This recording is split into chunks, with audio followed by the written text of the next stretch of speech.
Hey everybody, welcome back to another episode of the podcast Strikes Back. My name is George and you're listening to our spoiler review for The Invisible Man with the boys Connor. Hello. And Benny. Hi there. Well, Universal, after a few bumps in the road, have finally woken up to themselves and given all creative control to somebody else. Yay! Some of our favorites at the podcast Strikes Back, Blumhouse Productions, with Jason Blum coming on board of this piece to produce, directed by another favorite of ours on the podcast, Leigh Whannell, Aussie, fellow Australian Leigh Whannell, who did the fantastic Upgrade from, I think it was 2018, not too long ago.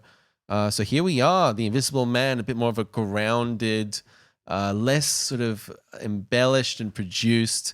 We've got more of a stripped back version and something that I was very excited for. And as we always like to do before we get into the main part of the review, let's just catch up on how everyone was feeling going into the piece, the trailers and all the nonsense. Benny, what did you think of the trailers for The Invisible Man? Just before that, you mentioned Upgrade, which was one of my most anticipated movies of 2018, was it? That trailer for that film was pretty much just a scene from the movie, and it could not have gotten me more hyped. So unfortunately, the film came around and was a little bit of a disappointment in some regards, because I feel like I'd seen the best of it already. Time has passed. I still very much recommend that film, especially if you haven't seen the trailer. Awesome ending. Especially. Yeah, I don't know. But then, this one's coming along. Universal has been fucking this up for almost as long as they've been trying to do it.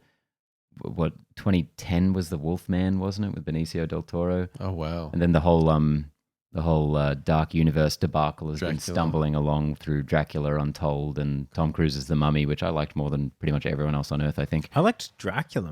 I'm assuming more than most people as well. Haven't seen it. So it was definitely encouraging to see them taking a slightly different tack with this. That being said, the trailers were sort of just okay. They didn't blow me away, but the premise, the direction they were taking, it was very interesting. So I was kind of going into this one cautiously optimistic, I think. I'd agree. I think that I had watched one trailer, and that was on this podcast. I wasn't. I was kind of fascinated by the idea that they had put forward that this was going to follow like this kind of notion of gaslighting, which I find endlessly fascinating. I think that's really interesting section because it's always occurred to me like, how would we as a society treat someone if that is actually experiencing something supernatural or something beyond our understanding? We would just call them crazy and we would treat them accordingly. And I would like it's always freaked me out about like kind of being in that box where no one believes you and you're just So, anyways, that concept that was shown in the trailer was like really intriguing to me, and it was further kind of bolstered by a lot of the early reviews that had come out saying that this was really interesting. So, yeah, I was I think a little bit more optimistic than just quietly optimistic.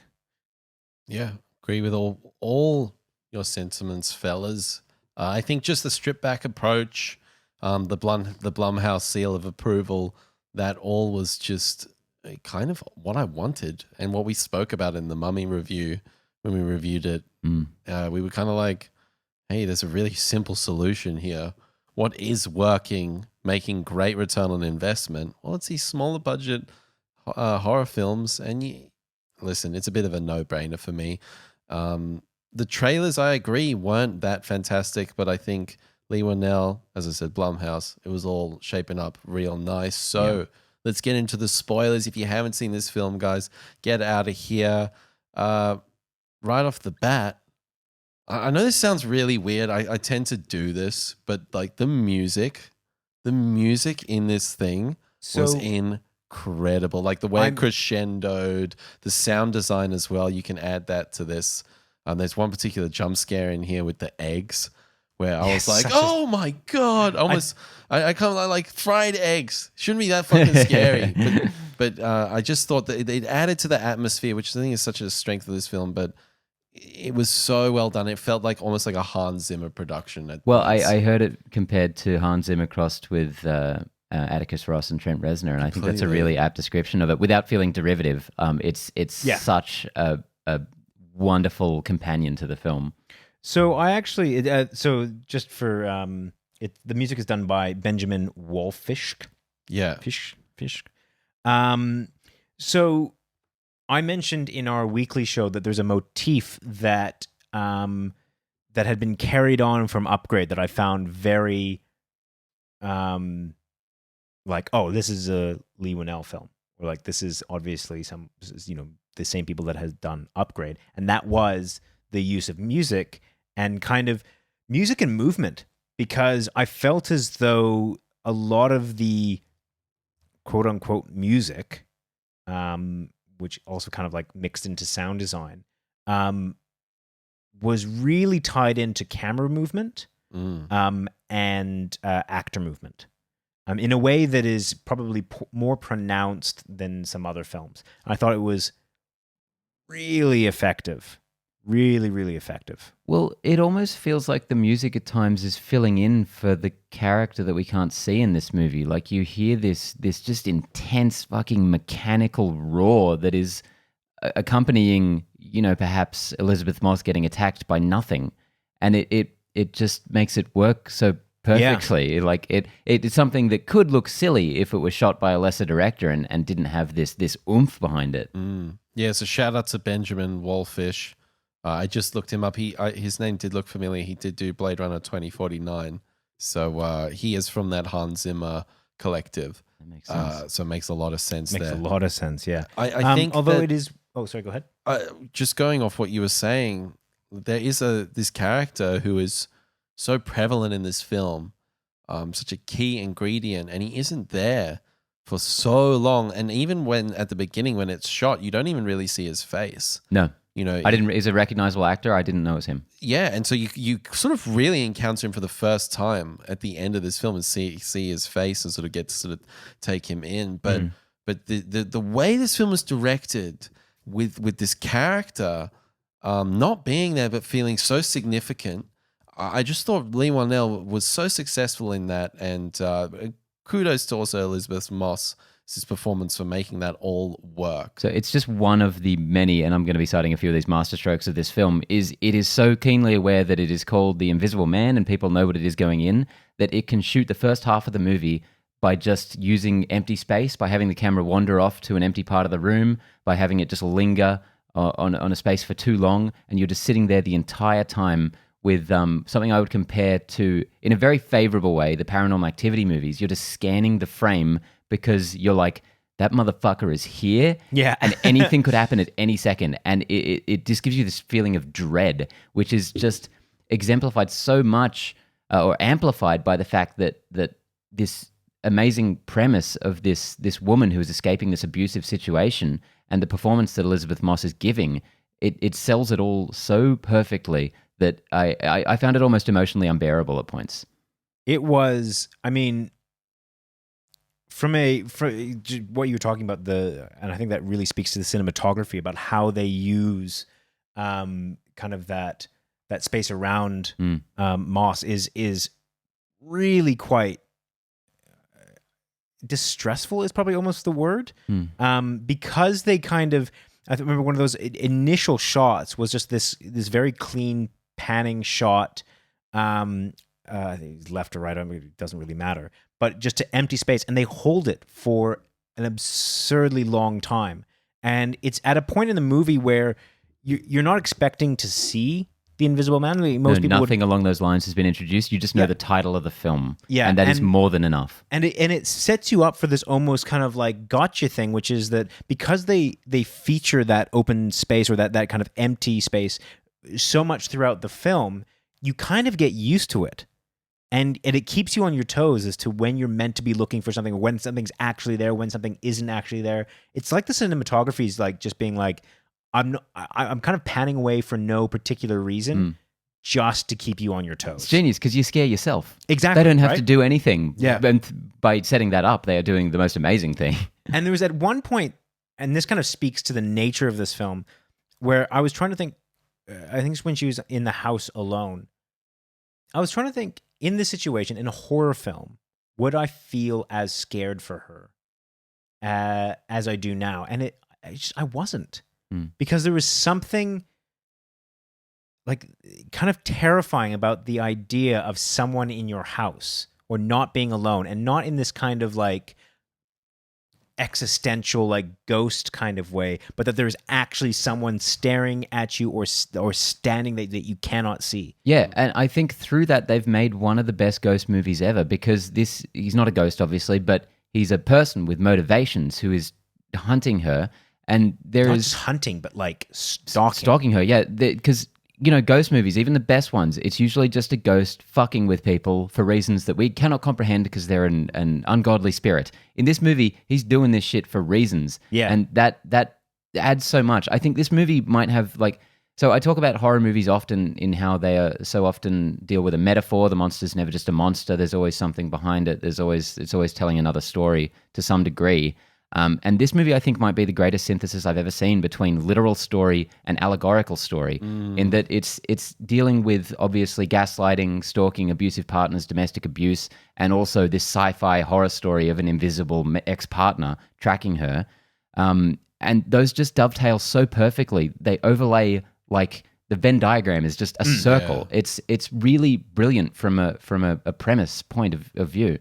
Yeah, if we can unpack those two elements just quickly, the reappropriation of H.G. Wells's novel to this very Me Too, very 2020 topic of we had a horrible thing happen in Queensland. Yeah. This is very top of mind for a lot of people, violence against women. And this piece is like, I love it when you get not only a poignant commentary on something, but also something that is of that era. You go back and it's like an 80s movie and it's like, it's of that era. There is also another element where it's like, hey, this is timeless. That's another quality to it. But I think this quality to this film, that was very satisfying for me. And I thought very contemporary and of the moment and sort of finger on the pulse. But not overdone at all in the way that a lot of movies... Not preachy. Nowadays, I feel like they're trying to tap into that moment a little too hard. This one feels like it's telling an unfortunately somewhat timeless story, hopefully not forever, but doing it very naturally. Well, I think that most people will have known someone that has an experience somewhat like this. Obviously, hopefully not to that level. I think that this is obviously no invisibility dramatized. involved, please. Yeah, exactly. But I liked how they tapped into a very real kind of universal experience without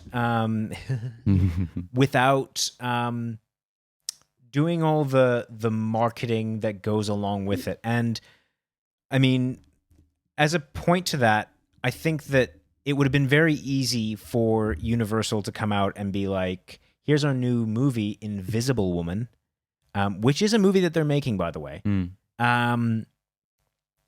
I think that would have kind of put a different angle on this film. And I think it's an angle that some people are jumping to anyways, but I think that's more because of their own preconceived notions about this film going into it. But I like how they took something that is real and then they just kind of like gave it this sci-fi spin and presented it out. I thought it was very cool. And gaslighting is not a new thing. It's something that I'm endlessly fascinated with. As I said before, I think that the like how we diagnose, mental illness, it's crazy, and we are still trying to figure out how to do it properly because it's such a subjective thing. But this film had like what a film like Shutter Island doesn't have, is like this shit's actually going on. Like a lot of ghost stories. You can almost look at some ghost stories and be like, did that actually all happen? Or were they crazy? Even once it's revealed, oh, there is a ghost and there's this. It's like you can still kind of watch it in a way. But maybe there was some psychosis or something. But in this, it's like, no, there's a dude and he's there. Yeah, the movie doesn't try and have it both ways at any point. I feel like you're seeing this from Elizabeth Moss's point of view and you know that this guy's after her. unpacking that second part of that, what you were saying before in terms of the presentation of the Invisible Man, I was really loving the direction they went in, where they didn't make it supernatural. They made it real. They made it tech-based, but in the presentation of the suit, it looked like something out of a Lovecraft. It reminded me of 1,000 eyes. It was like a fucking spider egg monster. It was so What is it well that- done. is it Notes perfect. Not agoraphobia. Or the whole thing. Yeah, like that. Tryptophobia or something. That's it. Yeah. It totally notes perfect for me. Yeah, that the suit itself looks creepy as fuck, and it really, I mean, even when he's not invisible, he's creepy as fuck. And for me, though, the biggest genius of it was there's no Hollow Man mid part, like you don't see through him at any point. There's no Predator shimmer. He's just not there. There's nothing there. You never see a hint that he's moving past or anything. There's just nothing there. There's only a couple instances where you see his feet with the blanket and then also on the carpet, but that wasn't like a key component of it at all. Yeah, That's it's why I just kept empty looking space. for that. I was like saying like, oh, are they gonna like have a shadow, or is there gonna be like something that you like if I pay enough attention? And it made it that much more stressful that there was no indication that he was there. It's just, at any given time he could be there, he might not be there. Yeah. It's just this kind of like there's no true north. and there's that, which means there's no reprieve. There's no like kind of letting up of the tension. Completely. Yeah, because it could just be anywhere at any time. And really contrary to how you would think a lot of people would do this, the camera work in this film is so static and controlled, whereas you would think in a movie about someone watching someone the entire time, you would think it would be a little more handheld. You can feel the breath like... Yeah, but it works so perfectly somehow, despite that. He uses the similar shooting style to to his last film, Upgrade, and it's gorgeous and it just works so well. Yeah. I'm a big fan of that steady, really clean cinematography Really style. dedicated shot composition. Yeah, and it's actually funny that you mentioned that, because there is a point in this movie where they do have some shaky cam, kind of like Blair Witch style, and it really threw me off. I didn't like it. This is really early on in the movie when she's running away from the house and she's in the forest, and like the camera guy is clearly just running as well behind her, and I felt like something really clean and crisp had been diluted by that, and I was like, oh no, back to the really clean shots. Just to piggyback off that, I think this movie has probably the most efficient first 10 minutes of any film I've ever seen. Oh, fucking It brilliant. communicates everything you need to know without a word of dialogue. It is so tense and oppressive, her trying to escape this compound that he's got her locked in. And you just get within seconds that this is a traumatized, terrified woman who is escaping from an unspeakable situation that they never even fully clarify in the film. Yeah. And just beat by beat, it just keeps getting worse, the stuff she's having to do to get out of here and what she's clearly been through. And then, it even has just really fun little moments like her kicking the dog bowl, and it's just like, this is impossible. That shot my heart rate through the roof. I want to say, what's her sister's name? Cecilia or something? That's her name. Emily. But Emily, is Emily, it? I think. Whatever it is, I think almost every person who goes to see this film will scream that sister's name. Because when she gets in that car and doesn't immediately drive away after what the audience, just been watching, Yeah, you're like, he's like, go! Yeah. And then he chases. Oh my God, it is if amazing. you picked up your sibling in the middle of a fucking abandoned road and she looked like that, I'd be stepping on the gas Get the fuck right out of fucking there. quick. It is the most invigorating, energizing piece of cinema I've seen in a long time. Just that beginning stretch. Yeah, it's so cool to think. Just imagine the script that Leigh Whannell wrote, and those first 10 pages.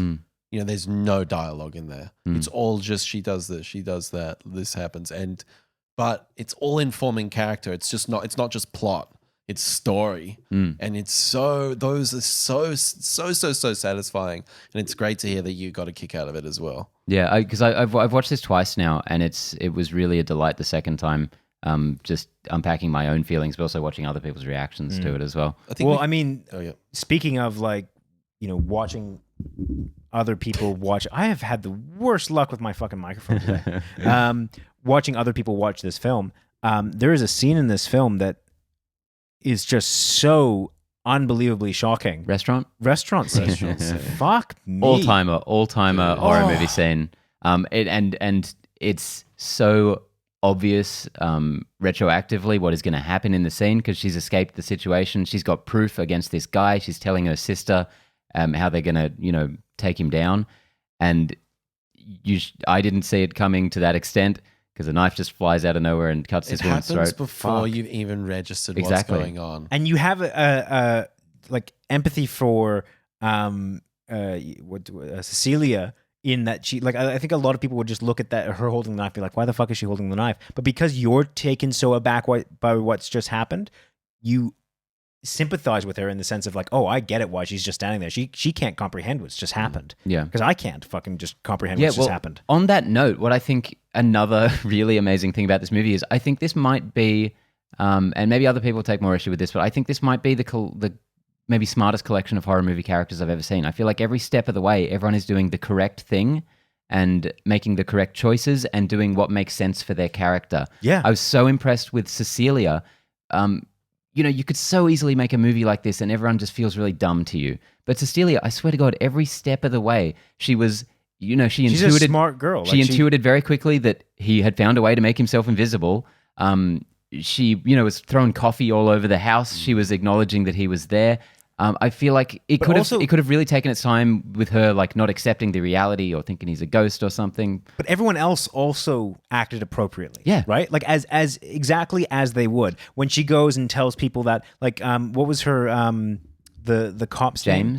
James, yeah. When James interacts with her, he's saying everything that you would say to a friend. He's trying to be sympathetic to someone who's clearly traumatized and maybe seeing things, but also he needs to look after his own interests, his own daughter. But also in the sense of it being like, you can't fall into this. Like this is the kind of delusion you can't encourage that. And potential visual or audio hallucination that is damaging if you let it kind of go untreated. So I think that his reaction was perfectly on point. So was her sister's. Like I just think it didn't feel like the sometimes contrived horror universes that these people live in. I thought the brother Tom was a great character as well. I found him just immediately compelling because he was clearly a fucking asshole and hated her and treated her poorly in a way that kind of reflected the way people ignore women's stories in these situations, but again, wasn't too on the nose or anything. He was just a bit of a prick about it. But then he was also had other layers to him where he was saying that he'd always been controlled by his brother and he hated him as much as she did. I thought that was all really cool. There was like a roller coaster of sympathy that I felt and then didn't feel for this guy. And then there's a massive, what should have been seemed extremely obvious twist at the end when he's unmasked after getting shot to death, which I didn't see coming until the mask came off. Like I know you were saying once he got shot, you kind of suspected something like that because it is so abrupt. It is so abrupt, almost and anticlimactic. There was, like, obvious threads that hadn't been dealt with within the film. So I was like, all right, well, I was pretty sure that was the brother. Because my first response was, fuck, yes, got him. Yeah. And I saw who it was. My next response was, fuck, yes, more movie. Yeah. The chase continues. I was so excited thought that was for more. it. I thought that was the climax. Yeah, and I was ready for it to be. I was like, that was amazing. Like when he is beating James on the floor, first of all, it looks amazing. I don't know how they shot that exactly, intense. but it was brilliant. But yeah, I've never been so worried for a character to die. I had oh yeah, so we can talk about that in a second because you and me talked about that after the film. But I had a really strong feeling that she was going to put on the suit. Yeah. Like her putting that in the safe meant, as far as I was concerned, that the climax is her in a suit. Yeah. Totally. Which it kind of turned out in a slightly different way than I thought it would. But when he got shot, I was like, nah, that can't be it because they've set this. It's the, what is it, Chekhov's gun. Like there's no way that that's not We haven't had the coming into Invisible play. Woman yet. Yeah, so there's that. But this is something that to kind of go on what you were saying, Ben, about thinking that James was done for in that scene.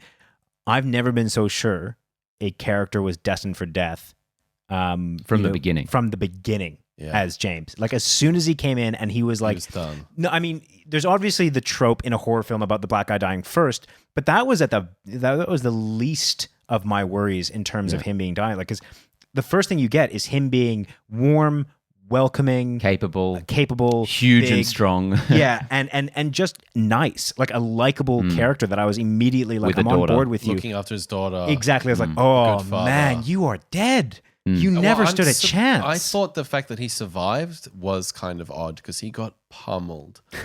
He's a big dude.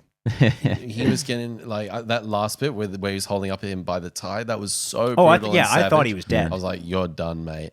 But yeah, and also the other scene, which was almost like a precursor to the knife scene, was when his daughter got punched. That was my God. and that was so like this situation unfolding so quickly, and they were gone before you knew it. And of course, that was the right thing to do. Yeah. But it sort of added to this whole anxiety and out of control feeling that this film had in spades. You know, you're going along and you was totally in this girl's shoes, and it was just so effectively done. And then she's maniacally grabbing the coffee beans, and you're like, what do you do in this situation? What are the next steps? How fucking scary was it when she called the phone as well and had to go into the attic? That was unpleasant. Goo, that was almost unbearable. So just back to that though, with the sister, the daughter, sorry. I had this interesting thing, very contextual with this movie, where if you guys remember Upgrade, the really extreme, very sudden, shocking violence in that film made me so terrified for what could happen to anyone at any point in this movie. In that scene, when the daughter got hit by Adrian, I was so afraid something so much worse was going to happen to her. I was absolutely terrified. And then when it happened to the sister later on, I felt like my fears were kind of answered, and like I just for the rest of the movie I was like, Yeah. I honestly found it like I was curled up in a ball for a lot of this film. I thought it was fucking genius that he just hit the daughter once, and then That was it. Perfect. Because it It was like pinpoint attacks on this girl.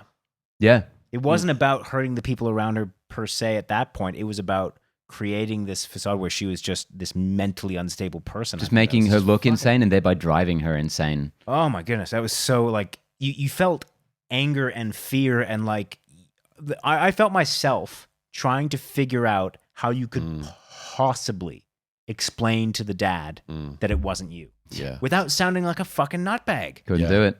Also, it's so infuriating because you're like, you know, as the audience, you know what's going on, and you're just kind of like, fuck, just believe her, but you wouldn't. Like you also knew that James would never believe that. Yeah, and then I think amazing scare with the paint can. Very when good. she's like Scary. looking down the stairs and you just like, or the ladder, and it's like, he's here somewhere, right? And then he's just right there. And it did. I remember in the trailer thinking he did look strange, but the honeycomb So you can see the sort of suit, look, yeah. And this fully explains that. But I didn't think twice about that in the trailer. Yes, seriously good scares, seriously good fake jump scares, and also Like you mentioned, actual, the eggs and the dog bowl, which is maybe that's not a fake, but that's like a cat. You know, the cat. You know, it's Spring-loaded in cat. that kind of realm. But then also really great proper scares. Yeah, and then just directly after that, the big real like first confrontation when he's just beating the shit out of her in the kitchen.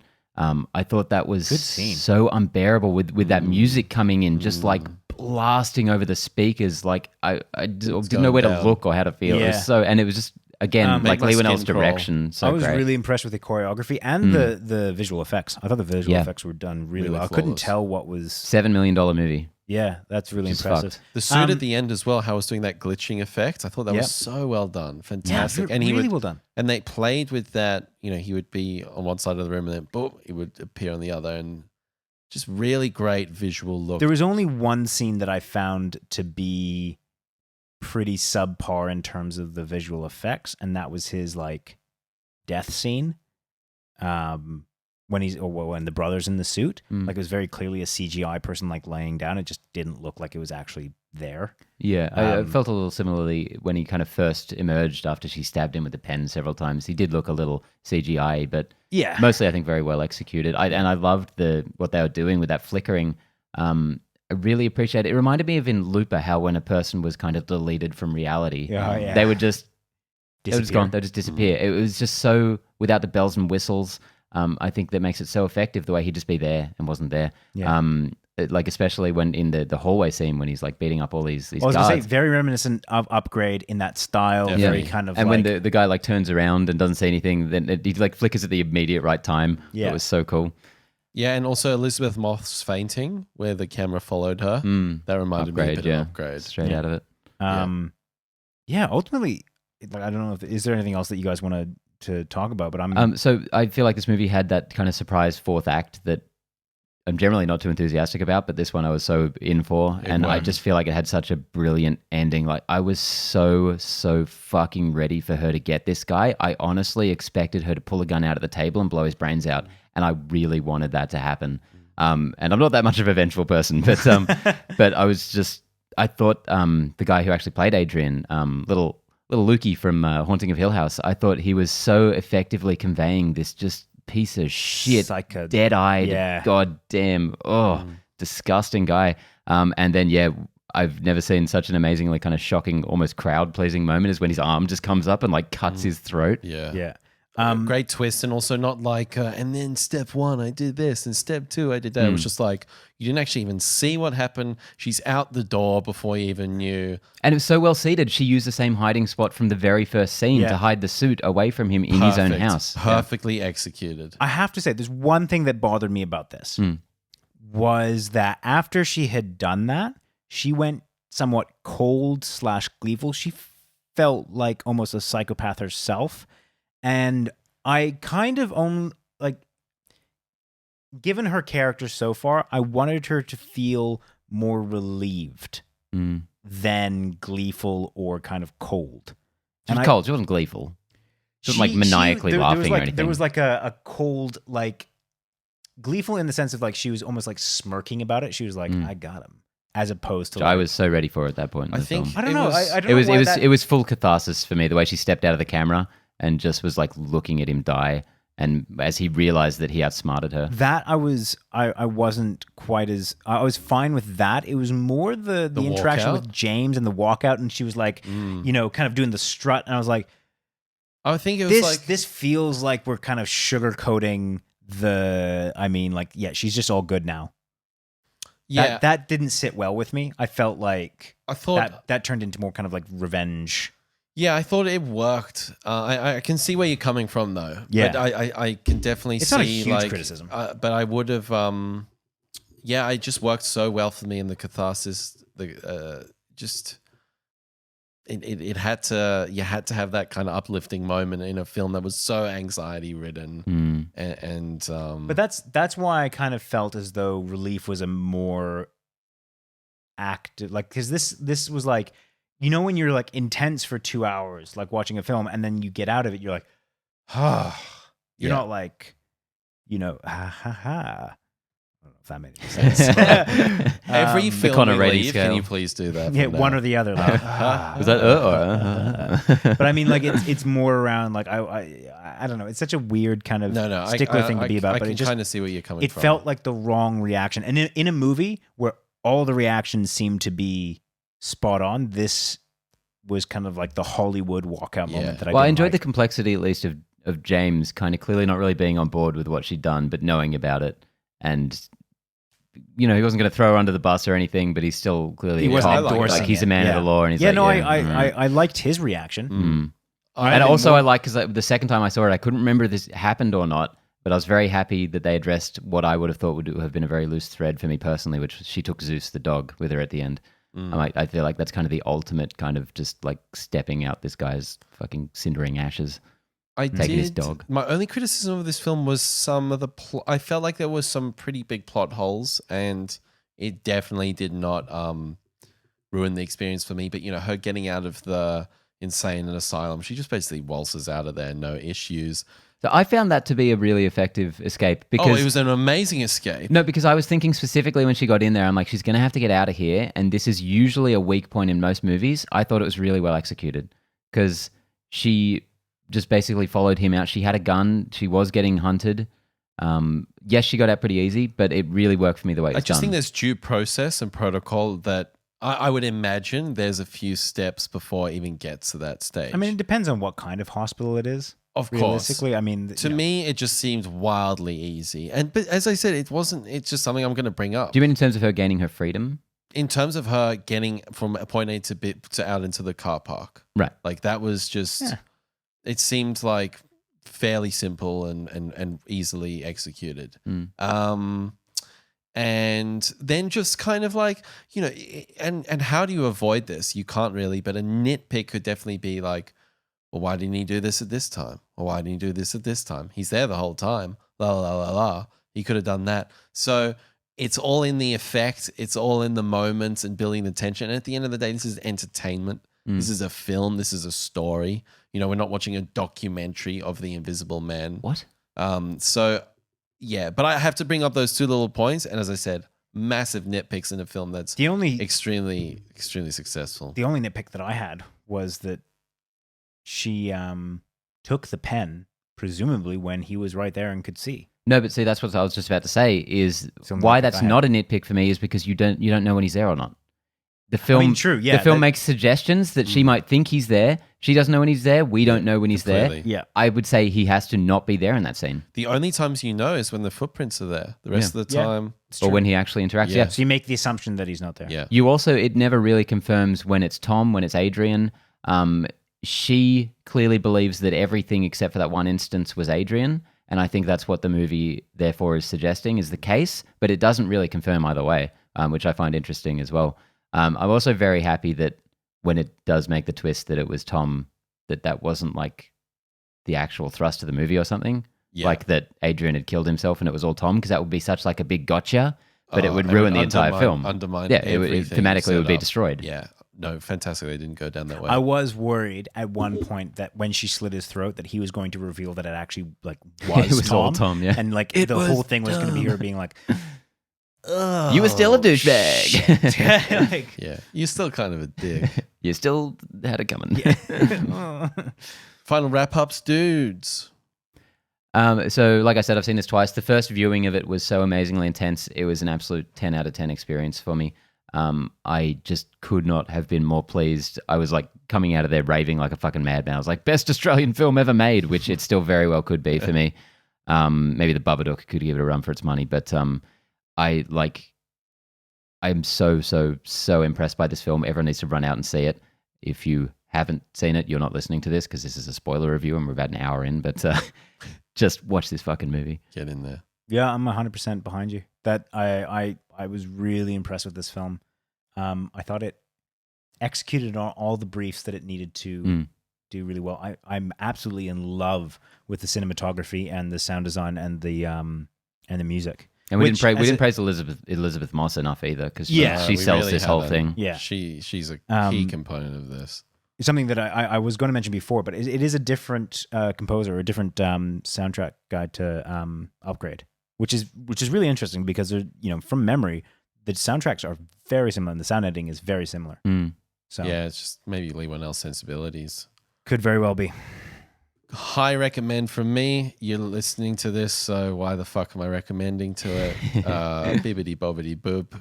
Sick movie. Wow. It's going to be in my top 10 of the year. I'm very confident of that. It's doing really well at the box office, which is great. Just everything about this ticks the boxes. So as a final kind of question, how would you progress with Universal, the Dark Universe, or Universal horror films going forward? No interconnectivity. Get Leigh Whannell to make every one of these movies. Or get him to executive produce and get him to do a couple. Stick with Blumhouse. Get him on board. Get Jason Blum on board. Make sure these guys shepherd the projects through. Give it that grounded, that $5 to $10 million strip back budget, and add these interesting themes. Update these pieces like they've done here. They've just updated a 1920s novel to now, or whenever that book was written, and bring in the new themes, bring in the contemporary ideas. So no shared universe in the future. I really think avoid that at all costs. Yeah. How does this Invisible Man integrate with Wolfman or something? I don't see what I could add. At the same time, you know, if there are a bunch of movies of this level of quality and they were like suddenly crossing them over, I would get that like Avengers feeling of like, oh, they're doing the crossover thing. Yeah. But I don't Make a few more of these first. don't plan it that way. Okay. Just make one And then movie. That obviously brings me to my actual last question, which is a sequel. It obviously sets it up for some kind of sequel. She's got the suit. She's got the suit. I don't want a sequel. No, this I don't movie want is a so sequel. thematically tight that it's unnecessary. I Call think it a that, day. I think the only option for them to have a sequel would be basically her doing this kind of like superhero revenge quest, and I feel like that would become Get preachy and preachy, but also like it would take away, as you said, it's a very thematically tight, kind of controlled, self-contained movie that I wouldn't want to dilute that with kind of just continuing the story for this, you know, budget's sake. it feels like such a one and done. Yeah. It comes 360. It works perfectly. It's got so much rewatchability. I can't wait to watch it again. I think Doesn't there's need a one sequel. other option for a sequel, which is something people have complained about with this film, which holds no merit to me. But they're saying, you know, this is a complete bastardization of the original novel because obviously it has nothing in common with the original except there is an invisible man in it. With a sequel, you could kind of tell the story of someone, you know, pushing those boundaries of morality because they are able to go invisible with Elizabeth Moss's character, which would be a very bold direction to take. But if they wanted to do something more in line with the original, Okay. they could start from there. That's, well, I mean, it's interesting. Yeah. You wouldn't want to see it, obviously, because she was such a great protagonist in this. But like I said, bold. That is, it is very interesting.